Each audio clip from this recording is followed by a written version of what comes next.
What's going on, people, and welcome back to another Premier League predictions for game week 11. Let's get straight into it. Hope you enjoy it.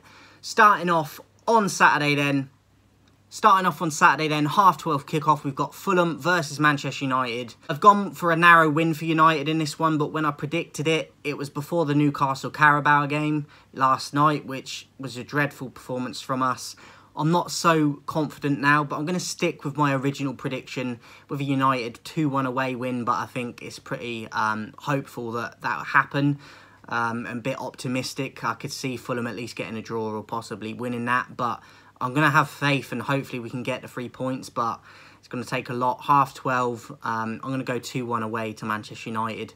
And watch out later today, I'll be dropping my recap and player ratings for that game last night. 3 o'clock kickoffs then, we've got Brentford versus West Ham. I'm going with a 1-1 draw. I feel like these two teams, there's not a lot between them. I feel like they cancel each other out and there could be potentially more goals than I've predicted. I've only gone with one apiece, but Brentford at home, tricky. West Ham in good form, home and away at the moment. I'm going with a draw though, 1-1.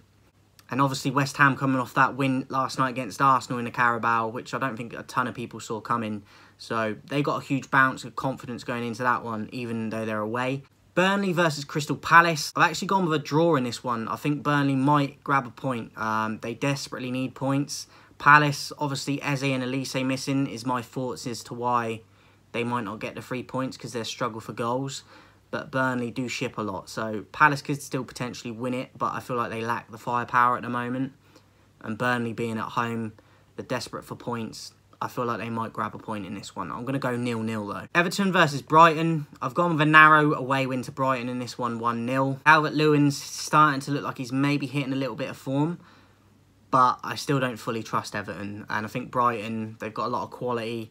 I think even if they rotate players, they've still got enough to possibly get past Everton. So I've gone with a 1-0 away win to Brighton.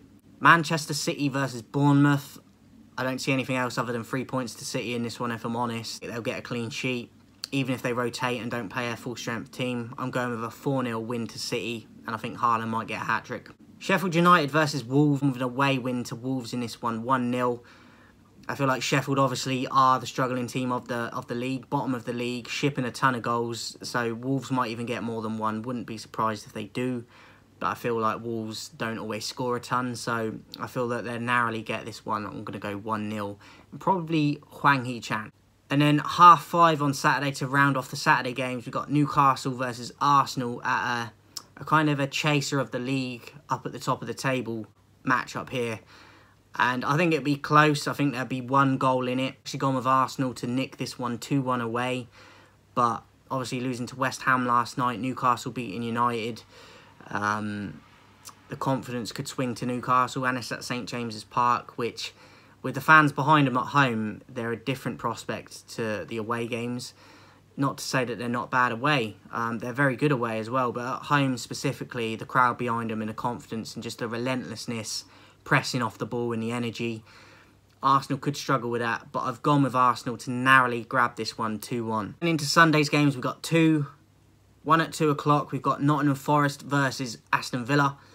I've gone with a Villa win 2-0 away, but Forest at home can be tricky for teams, so I wouldn't be surprised if they do score and possibly grab something from the game. But just going off of form at the moment, Villa are one of the best in the league. I know a lot of it's been at home, but they can do the job away as well, in my opinion. So I think Forest might struggle with them a bit. And I've gone with Villa, and I'm going 2-0. Luton versus Liverpool at half 4. Nothing but 3 points for Liverpool, in my opinion. I've gone with a 3-0 win away from home. Nunez is in fine form, scored a screamer last night. Salah, Jota can chip in with goals. I just don't see anything else but 3 points. 3-0 Liverpool. And then to finish off this game week, guys, on Monday, 8 o'clock kickoff, we've got Tottenham Hotspur versus Chelsea in a game that there's a lot to play for, both London rivals. Chelsea getting a win last night in the Cup, obviously, but Tottenham in fine form in the league, top of the table. I don't see anything else but 3 points for Tottenham, if I'm honest. I've actually gone with 3-0 to Tottenham. Maybe it won't be that much of a swing in goal difference for this game, but I think Tottenham will have too much for Chelsea in the end, even if they get an early goal, Tottenham, and then get 2 late goals. I think that Chelsea might struggle with them. I feel like that with every team at the moment, though, against Tottenham. They're the form team, or one of the few form teams. And it's at home for Tottenham. So I'm going with Tottenham 3 points, and I'm going 3-0. So that is it for this game week predictions, guys. Game week 11. Drop yours in the comments. Who do your team have? Do you fancy them? I'll be back later today, actually, with my post-match recap and my player ratings for last night's horrendous display from United against Newcastle in a 3-0 loss. That'll be dropping at some point today, so watch out for that. Enjoy the football, guys, and I'll see you soon.